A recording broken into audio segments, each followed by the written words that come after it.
Assalamualaikum warahmatullahi wabarakatuh. Di sini saya Fatimatus Elzara dari Ekonomi Syariah kelas B. Nah, di sini saya akan menjelaskan tentang bagaimana LC sebagai hubungannya dengan perekonomian yang ada di Indonesia dan juga sebagai hubungannya dengan perdagangan. Nah, kegiatan perdagangan sendiri sebagai salah satu bentuk hubungan dagang yang didasari oleh kondisi bahwa tidak ada suatu negara yang benar-benar mandiri karena satu sama lain saling membutuhkan dan juga saling mengisi. Di setiap negara memiliki karakteristik yang berbeda, baik dari segi sumber daya alam, iklim, dan juga geografis, struktur ekonomi, dan juga struktur sosialnya. Perbedaan tersebut itu menyebabkan banyaknya komoditas yang dihasilkan, komposisi biaya yang diperlukan, kualitas dan juga kuantitas. Dengan demikian, sebagai akibat adanya perbedaan ini, maka masing-masing negara memiliki keunggulan dan juga sisi yang memiliki kekurangan. Bisa saja dijumpai hasil produksi suatu negara yang berlebihan akan dikirim atau diekspor ke negara yang membutuhkan atau negara yang sedang kekurangan. Nah, transaksi jual beli secara sederhana yang sehari-hari kita jumpai yaitu dengan cara pembayar secara langsung dan barang langsung dibawa. Pembeli mempunyai kewajiban untuk membayar harga barang yang dibelinya dan mempunyai hak untuk mendapatkan barangnya sesuai dengan harga yang dibayarkan. Adapun penjual mempunyai kewajiban untuk menyerahkan barangnya yang telah dijual sesuai dengan kesepakatan dan mempunyai hak untuk menerima pembayaran. Proses yang terjadi pada transaksi jual beli umumnya yaitu cash and carry, di mana pembeli begitu membayar secara cash atau tunai maka ia akan membawa barang yang dia beli.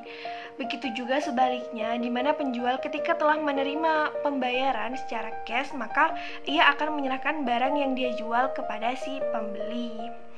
Pada proses cash and carry ini hampir tidak ada risiko yang harus ditangani atau didapatkan sama penjual. Masalah akan bertambah rumit apabila antara penjual dan pembeli tidak saling mengenal secara pribadi dan berdomisili di negara yang berbeda, sistem hukumnya yang berbeda pula. Begitu juga perbedaan jenis mata uang yang berlaku di setiap negara serta pertukaran yang dilakukan oleh pemerintah negara masing-masing di dalamnya. Hal tersebut harus diperhatikan karena sering menimbulkan masalah dalam pembayaran. Untuk menyelesaikan permasalahan tersebut, maka pembeli dan penjual meminta pertolongan kepada pihak yang mengenal mereka yaitu bank.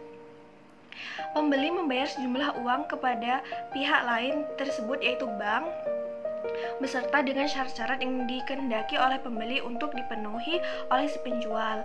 Pihak ketiga yaitu bank ini akan memberitahukan kepada si penjual dan pembeli untuk mengenal tentang penitipan uang yang diterimanya dari pembeli, dan pihak ketiga akan membayarkan kepada penjual apabila penjual telah memenuhi persyaratan instrumen yang digunakan untuk menggunakan pihak ketiga tersebut. Nah, pihak ketiga tersebut itu disebut dengan letter of credit atau LC. Dari sekian banyak cara pembayaran, LC memang diakui sebagai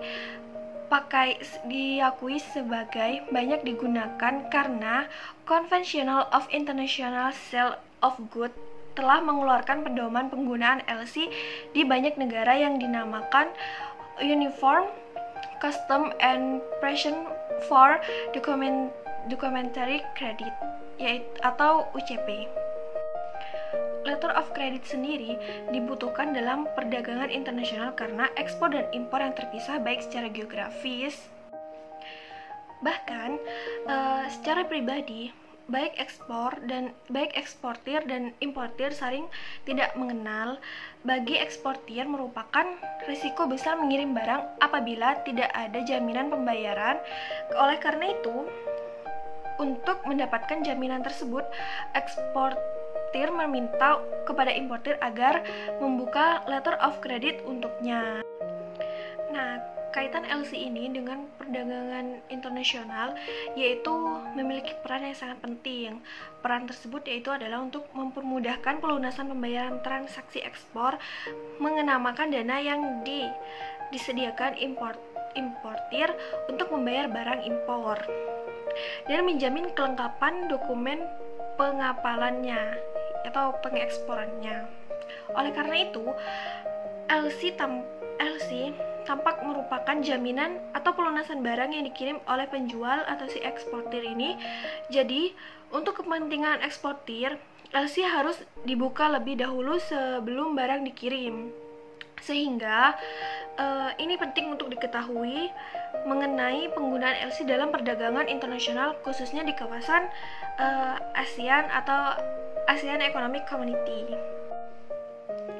Karena banyaknya berbagai macam keadaan dalam perdagangan internasional yang begitu luas tersebut, maka letter of credit ini sebagai cara pembayaran yang mempunyai keunggulan dalam kerangka ekspor dan impor, sehingga kedepannya dapat dijadikan sebagai solusi dalam menangani permasalahan pembayaran dalam transaksi perdagangan internasional yang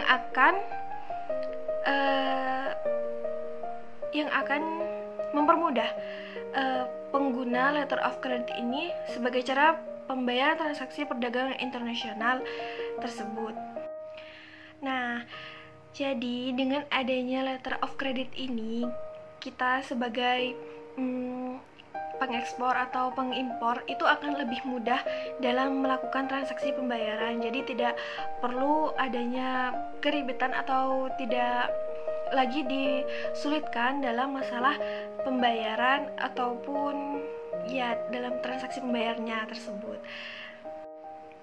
Mungkin itu saja yang dapat saya sampaikan dalam video ini. Kurang lebihnya saya mohon maaf. Wabillahi taufiq wal hidayah. Wassalamualaikum warahmatullahi wabarakatuh.